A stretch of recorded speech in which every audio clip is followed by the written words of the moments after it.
This is all theater. This is all just political theater. Political theater. Political theater. Pure political theater. Theater. Political theater. The nefarious, Significant and protracted political theater for political theater's sake. I yield back. From Washington, this is Political Theater, Roll Call's review of the spectacle of politics on Capitol Hill and across the country. I'm Jason Dick.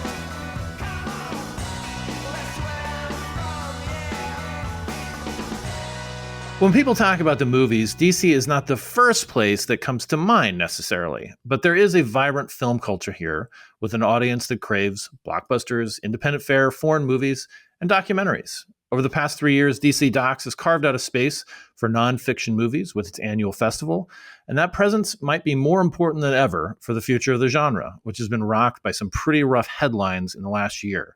Federal grants being canceled, the shuttering of participant media, A24 axing its documentary filmmaking department, the closing of theaters like E Street Cinema here in DC.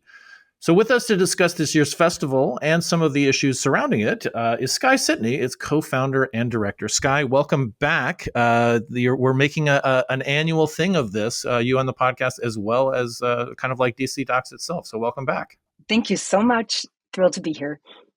Let's talk just a few logistics before we get into some of the films. I mean, it's you have almost 100 movies, both short and feature length films. So we're not going to be talking about all of them, but there are a few that I wanted to hit on. But before we get there, I mean, how much of a scramble was just the closing of E Street Cinema, which I mentioned at the top? That was such an anchor for the film, world here in Washington, D.C. It closed kind of abruptly in March, I guess it was. It feels, and the wound is still there for a lot of us who like to see movies at E Street. But it was also just, I mean, you screened a lot of your movies there. What was it like, finding new venues? Because it seems like you've got a pretty good setup here and also in the city core of DC. Yeah.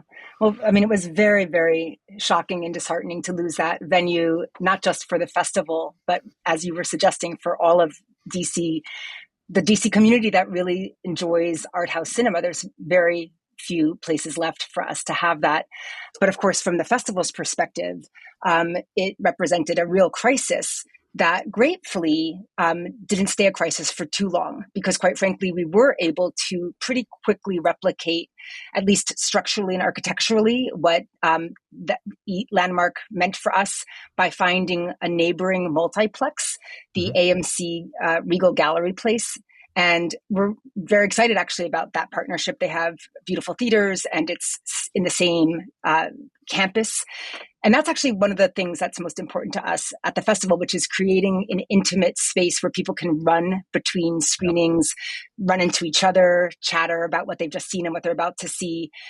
So finding a place to have a concentration of venues is one of the challenges of DC, and also one of the opportunities, because there are a lot of iconic and unusual screening venues that the city offers outside of a typical multiplex, such as the National Gallery of Art, which probably has one of the most beautiful theaters in all of the city.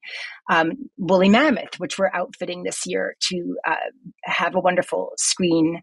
The Burke Theater at the U.S. Navy Memorial, Johns Hopkins University's Bloomberg Center. So these are kind of unusual spaces it's not what we typically associate with a movie theater, but they have gorgeous screening rooms. But indeed, a multiplex is an anchor for us. It's a place where we can screen, 4 films at once in any given window, 3 days in a row straight. So I think, again, architecturally, we've been able to replicate it, but the loss of the art house cinema for DC as a city is something that has not been a void that has not been filled. Yeah, it'll be very. I'm looking forward to seeing how it plays out with Regal, because it's almost like the flip side of it. I mean, E Street was you went into a basement, and with Regal you go into this escalator up like 2-3 floors, and it's a very open, airy space. There's a lot of natural light in the theater. I mean, not in all the atrium, crannies, but the atrium, and it's right next to the Capital One Center, where the Capitals and the Wizards play. So it's it'll be a bigger scale than E Street. I mean, I'm more in the loss of E Street, but it'll be an interesting spot for it. So I mean, and some of the other just headlines have been this must be hard for a lot of the people. I mean, you're also a film professor, like it must be hard for a lot of the people who you work with, your students, or just the filmmaking community, to see NEA, NEH grants canceled, that go to documentary filmmakers. The participant media, I know, hit everybody really hard last year. And then it just seems like one thing after another, like A24 didn't have it's not this mega studio churning out, and it's not a concentrated thing like participant media was. It's known more for kind of independent fare and horror, if you will. But it's just one more thing. Like, what's that been like? What do you talk about when you talk about with these things for people who are like, I just want to make documentary films, but it just seems like there's a new challenge every week. Absolutely. Yeah, I mean, I think that certainly the challenges are escalating, and we've been operating in a space for quite some time. Where filmmakers have been lamenting the kind of crisis in distribution and challenges in funding that have been presenting themselves in the past few years. Essentially, there was a period of time where documentaries, which had been operating as a always peripheral or adjacent kind of cinema, was beginning to enter the mainstream. I think it began when suddenly documentaries became blockbusters. And I think the industry at large took interest. Suddenly... Inconvenient Truth, right? Yes, exactly. Suddenly, many kind of studios started building documentary arms. Soon there would be the introduction of the streaming platforms and the way that they would transform the industry in terms of injecting enormous acquisition deals at festivals for documentaries, which had never happened before. And there was this period that we looked at the time and called the golden era, the golden age of documentary, with this presumption that documentaries suddenly were operating in a space that had been previously only granted to narrative cinema, where there could be enormous deals, enormous box office revenue, a lot of new audiences that the streaming platforms were bringing in. And I think a lot of documentary filmmakers felt for the first time that this could potentially be a sustainable career, that one could actually, live and breathe and do this work and make it sustainable. And then, of course, we all know that started eroding and kind of disappearing. A number of things started happening that have reached a fever pitch and then some now. Soon, a lot of streamers stopped acquiring as much and started developing original content. The effect that you would see a few years after that were a kind of a trickling down, a ceasing of acquisitions happening at festivals. Maybe a couple of boutique films would get that opportunity, and then, of course, this new intense interest in the celebrity doc and the true crime fiction that was overriding these kind of artistic, smaller films. And then we begin to see the funding start disappearing, and then eventually even these kind of broad strokes of the NEA and NEH. All of this does kind of communicate a tremendous source of anxiety, and it's deserved. There's nothing. It is absolutely appropriate to feel that way, but I kind of take a broader view, and it may be an unconventional view, which is kind of thinking back to the roots of documentary that always was operating both by predicament and necessity as an alternative cinema.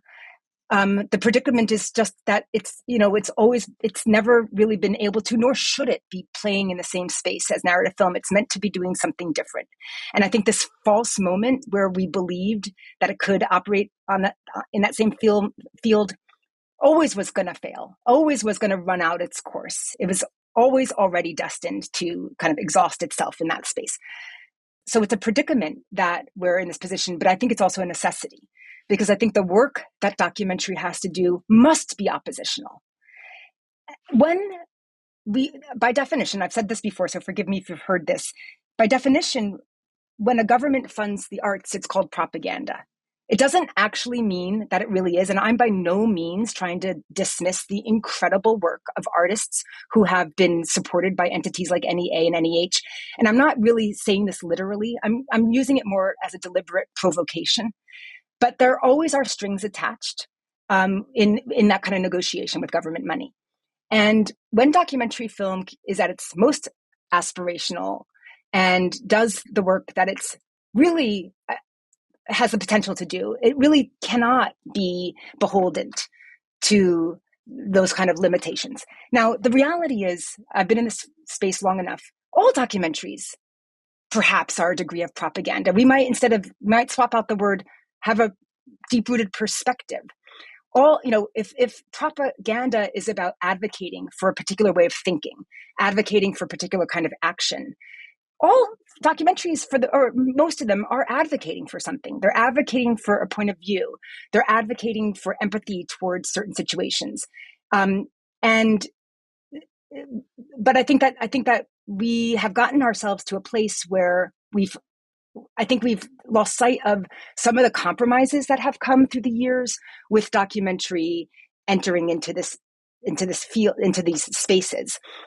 It is tragic for our community to be facing the kinds of existential crisis that they're facing right now in terms of sustainability. I do not wish that, but I think that it's worth thinking about the ways in which this kind of prior period that we're coming out of also did some damage to the field. I'm not sure if it was in our best interest that documentary started becoming conflated with reality television, and that the things that we sometimes called documentary deserve that title because of this kind of moment. Yeah, no, and I think that you're right, and I think about when you mentioned like the celebrity documentary. It's hard because that's what may drive some markets and get more people to get into the theater. But at a certain point, when you're on the third or fourth Amy Winehouse documentary, and then you're leaving everything's an opportunity cost, right? There's something that's not getting covered, and if you get to so many different iterations. So let's shift to talk about some of the films that are at DC Docs this year, because it seems to be just a very strong slate of films. Your opening night film on Thursday, the 12th of June, which is coming up in just a little over a week, is Steal This Story. Do you want to talk about that one real quick? Yeah, because I'm always fascinated by the opener, if you will. Yes. The opener reserved for Anne Hornaday, who will be moderating too, which is great. It's a nice tradition too to see Anne at the beginning of these things. We are so thrilled. So this is a world premiere of a beloved filmmaking team, Carl Deal and Tia Lesson, which follows the life and work of Amy Goodman, of course, the intrepid, beloved journalist of Democracy Now! And essentially, through her own decades of work and the crises that she has followed, we both get a sense of her remarkable, independent, fearless commitment to journalism and the ways in which this commitment is under increasing threat. And we also get to see some, kind of dig deep into these moments of historical significance through the crises that she covered. So it's kind of both a global history lesson and this beautiful, inspiring portrait of someone who refuses to back down, seems fearless, truly, in the face of threats that other people might, easily cower to. And I think ultimately it's so timely when we're looking at this sounds like it could be it could feel relevant to people's lives here in Washington right exactly. Exactly. And I think I certainly walked away from this film just feeling so grateful for someone who's, it sounds cheesy, but kind of a beacon, kind of a North Star of showing us the way, of just continuing to do the work without question, and just fearlessly standing up for what one believes is the right path. Yeah. So I think people will really be moved by this film.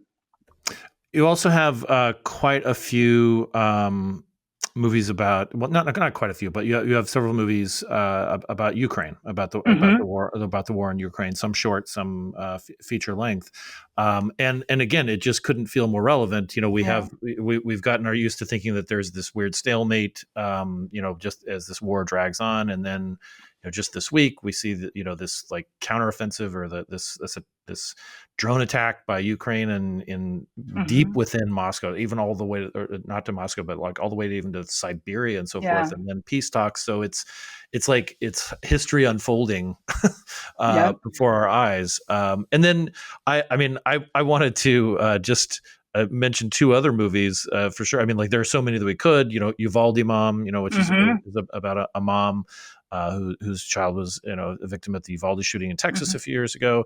But The Librarians, librarians are becoming kind of this like, sort of these unsung badasses. I mean, they haven't always been necessarily, but I remember there was this book a few years ago, like the badass librarians of Timbuktu or something like that, which was about librarians who were taking in the midst of a civil war, taking books and making sure that they got preserved and hidden.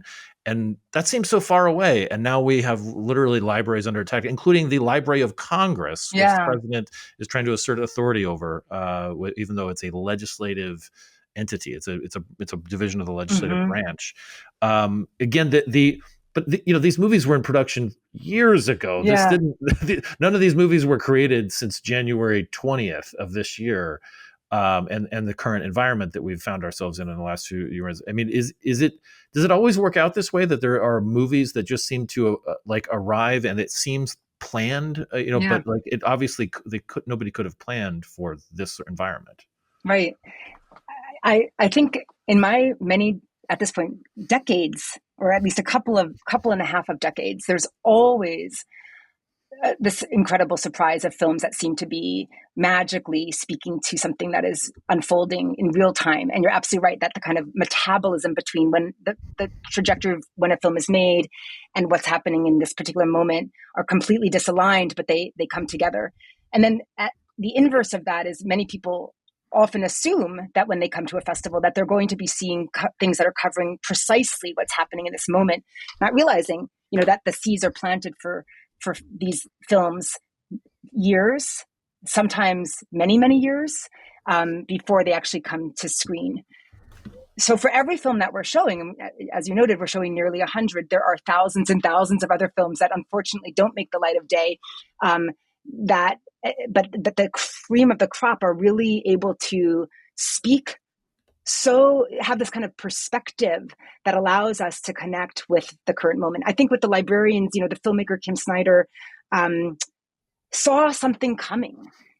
And so the focus here is very regional in Texas, but that becomes a microcosm for something that has then, since the film was made, reached a kind of national level.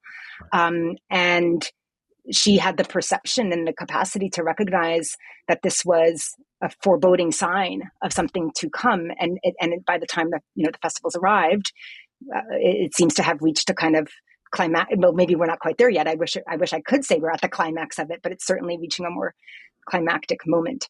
Same with the Ukraine films. This is unfortunately a war that is going on. There's too much time now to cover this war. This war has presented itself as a point of a storyline that doesn't seem to want to wrap itself up.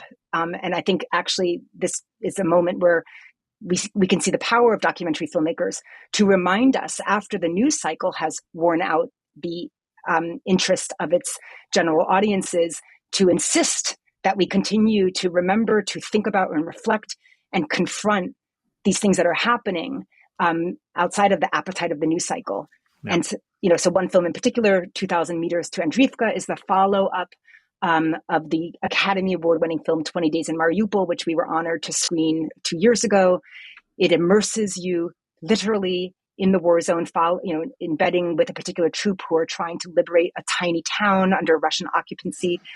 And you literally are following along with them, just trying to go these 2,000 meters, which is the distance of a life. Literally, I mean, we unfortunately lose a lot of the platoon in this journey. and it's extraordinary. And actually, I think this is an example of something that must be seen on the big screen. Mm-hmm. I had the pleasure of seeing it at another festival, and it was pleasure is the absolute wrong word. That is absolutely the wrong word. I had the important horror of seeing it on the big screen. Privilege of seeing it. The privilege. Absolutely. And one last movie I just wanted to talk about, because I know you've got a commitment also after this podcast, is The Inquisitor, with a congressional angle. This is about Barbara Jordan, and it again, there's another Texas connection for you. Yeah, right? That's true. And this is another. I mean, there's so many wonderful things about this film. What I appreciate, the pieces that really speak to me, are its mastery of the archive. Many films. That's also kind of connected a little bit to the work, the things that are happening now. The kind of the ways in which our archives are being hidden, possibly corrupted and destroyed. But this film does such a extraordinary job pulling incredibly beautiful and intimate material to bring Barbara Jordan's life and legacy to life almost in real time, but using these historical artifacts. In fact, in addition to the film screening, we have a panel in our concurrent forum looking at the work of archival producers, and we have the archival producer of this particular film talking about that. But during the screening, we'll have the filmmaker and their producers. But this is the kind of film that has that double experience of feeling like such a perfect fit for DC Docs, perfect fit for our community, and also just a really beautiful piece of art of what it means to use historical cinema and archival cinema in really innovative ways. Well, if listeners want to know a little bit more about the festival and the schedule and so forth, it's just dcdocs.com. You can order tickets there and all that. And it starts on June 12th, Thursday, and goes through Sunday, the following Sunday. And I look forward to seeing you there, Sky. Thank you so much. We look forward to welcoming you back. The words of the week are bird bath, and that's bird with a Y. Named after the late Senator Robert C. Byrd, who was a stickler for Senate rules and procedures, the bird bath is the process by which the Senate parliamentarian reviews the text of a budget reconciliation bill to ensure that it basically adheres to the rules and that its provisions have some sort of budgetary impact and are not incidental to the budget process. Why? Well, because reconciliation is an expedited legislative procedure that's not subject to the Senate's legendary filibuster rules. Those require 60 votes to cut off debate for almost all legislation. The price for evading the filibuster and moving things through the Senate chamber with a simple majority, that's this. In the current environment, members want to stick in as many of their priorities as possible in the budget reconciliation bill that the House passed last month and the Senate is currently considering.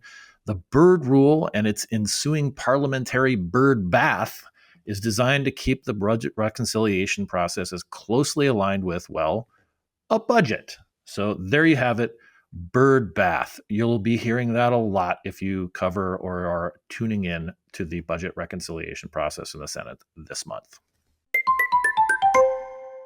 Finally, I also want to put in a small plug for something I am doing this weekend. I am the series host for the Avalon Theater's Science on Screen program, and we will be screening a documentary on Sunday morning at 10:30 a.m. Called The White House Effect, which is about a very significant time in the debate over global warming when the George H.W. Bush administration was considering basically getting very serious about addressing global warming and climate change, and the conflict that erupted within that White House just among Bush's aides, his staff, and the outside pressures from Congress, from lobbyists, from oil companies, from environmentalists, and so forth. I'll be joined by Dr. Donald Bosch, who's an environmental studies professor, and was a contemporary to a lot of these debates, and it should be fun. And again, it's just a sort of a documentary primer, if you will, for DC Docs next week. Thanks for listening to Political Theater, and we'll see you next time.